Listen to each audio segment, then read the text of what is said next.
Hi! நேற்று எப்படி stem cutting போடுறது அப்படின்னு பார்த்தோம். இன்றைக்கி அதை எப்படி ஸ்டெம்மாக மேக் பண்ணலாம் அப்படிங்கிறத பார்க்கலாம். அதோட லென்த் 2 சென்டிமீட்டர் இருக்கணும்னு சொன்னேன். வித்து 0.8 சென்டிமீட்டர் இருக்கணுங்க. Stem கட்டிங்க்கு 2 centimetre length, 0.8 centimetre with. ஓகேங்களா? இப்போ அதை எடுத்துக்கிறோம். அதில் கொஞ்சமாக க்ளூ போட்டுட்டு, இப்போது அந்த க்ளூ ஓவர்ஃப்ளோ ஆகாத மாதிரி எட்ஜில் மட்டும் நம்ம என்ன பண்ணிக்கிறோம்னா லைட்டாக ப்ரெஸ் பண்ணுறோம். ஃபுல்லாக ப்ரெஸ் பண்ணிங்க அப்படின்னா உங்களுக்கு ஸ்டெம் அப்படியே சப்பையாக இருக்கும், உருண்டையாக வராது, பார்க்க நல்லா இருக்காது, உங்களுக்கு கட்டுறதுக்கும் நல்லா இருக்காது.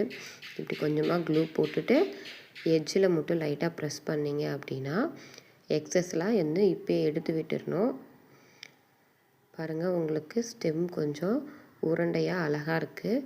உருட்டி செய்கிறத விட இது நம்ம வேகமாகவும் நிறையா ஸ்டெம்மும் ஈஸியாக செஞ்சு முடிச்சிடலாம். நமக்கு ஃபோம் ஷீட்டும் கம்மியாக தான் தேவைப்படும். நெக்ஸ்ட்டு பார்ட்டில் பார்க்கலாம். பாய்.